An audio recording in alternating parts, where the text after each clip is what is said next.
जे मुख्यमंत्री एकनाथ शिंदे साहेबांनी प्रशिक्षण दिलं होतं, मुख्यमंत्री योजनेअंतर्गत 6 महिन्याचं प्रशिक्षण दिलं होतं। आपल्याला त्यांनी शब्द दिला होता, आपल्याकडे हिरो आहे एकनाथ शिंदे साहेब, देवेंद्र फडणवीस साहेब आणि मंगलप्रभात लोढा यांनी सांगितलं होतं, तुम्हाला प्रशिक्षण झाल्यानंतर तुम्हाला त्याच आस्थापनावर परमानंट करतो। विशेषतः ते आपल्याला 6,000, 8,000, 10,000 असे प्रशिक्षण भत्ता देत आहे। आम्हाला मुख्यमंत्री साहेबांना एकच विनंती करायची आहे, जर तुम्ही 6 महिन्यानंतर 5 महिने वाढून दिले, 11 महिने आमचे संपल्यानंतर आम्ही रस्त्यावर यायचं। तुम्ही ज्या प्रकारे काँग्रेस काळामध्ये 2001 साली जे वस्ती शाळेमध्ये गोरगरिबांचे मुलं लागले होते, त्यांचं जे कमी शिक्षण होतं त्यांचं पोस्टद्वारे शिक्षण घेतलं आणि त्यांना 2014 साली कायम केलं, म्हणजे परमानंट केलं।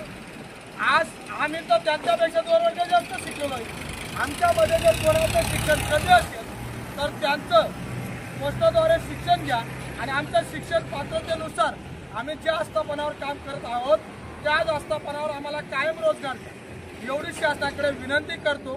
जर शासनाने या गोष्टीची दखल घेतली नाही आणि पावसाळी अधिवेशनामध्ये नाना पटोले साहेब सुद्धा आमचा मुद्दा मांडणार होते, त्यांनी सगळ्यांनी दखल घेतली नाही, आम्हाला कायम रोजगार दिला नाही, तर येणाऱ्या कालावधीमध्ये म्हणजे 24 ऑगस्टला आमचं प्रशिक्षण पूर्ण होत आहे।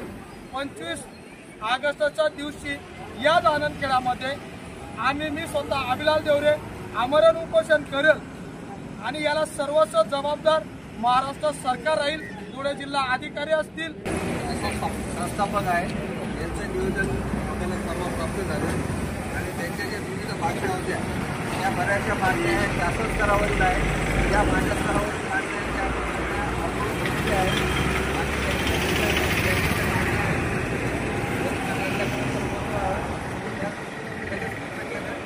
आमच्या उपायुक्तांना दिलं आहे, ते जिल्हाधिकारी साहेब असतील, शिव साहेब असतील, यांना सर्वांना आपण पत्रावर केलेला आहे आणि आमच्या उपायुक्तांनी लगेच ते पत्र आज आयुक्तांना पाठवलेलं आहे आणि आयुक्त साहेब वरती कंप्लेंट करतील तुमच्या मागण्या आणि पुढे काय आहे तर ते शासन स्तरावर निर्णय शासन स्तरावर घेतलेला आहे। एवढंच मी बोलतो आणि सर्वांना विनंती करतो की तुम्ही ज्या घटनात्मक मार्गाचा अवलंब करावा, हे जे रास्ता बंद वगैरे ह्या गोष्टी करू नये। आता तुम्ही सर्वजण आता शासकीय सेवेत तुम्हाला अनुभव आलेला आहे, आता 7, 8, 9 महिने झाले, तुम्ही ज्या काही तुमच्या मागण्या आहेत त्या संवैधानिक पद्धतीने पुढे मागण्या करून त्या पूर्ण कराव्या अशी मी तुम्हाला विनंती करतो आणि आमच्या स्तरावर जे पण काही विषय असतात आम्ही त्याच दिवशी ते सॉल्व्ह करतो। बऱ्याचशा गोष्टी तुमच्या शासन स्तरावर येणार, त्या मागण्या आम्ही वरतीपर्यंत पोहोचून देतो। धुळे व महाराष्ट्रातील सर्व प्रत्येक आमच्या शासन आमचा मैदान, आम्हाला 6+5 11 महिन्याचं प्रशिक्षण दिलं, आम्हाला उपासमारी येऊ नये म्हणून आम्हाला वेळेवर पगार द्यावा।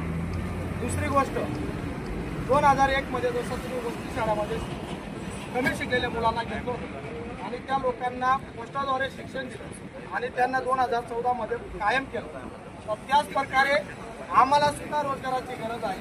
शासनाने पितृत्व म्हणून मुलांवर दया करावी, त्या कायद्यानुसार आम्हाला सुद्धा त्याच आस्थापनावर आम्ही ज्या आस्थापनावर काम करतो आहे आमच्या शिक्षण पात्रतेनुसार आम्हाला त्याच ठिकाणी कामाला रुजू करून घ्यावं, आमचं काम नियमित करावं, आम्हाला कायम करावं, त्यानंतर आम्हाला पोस्टाद्वारे आमचं शिक्षण घ्यावं आणि आम्ही शिक्षक आता काही शिक्षक म्हणून आहेत, काही इंजिनियर म्हणून आहेत, प्रत्येक आस्थापनावर वेगवेगळ्या ठिकाणी आहेत।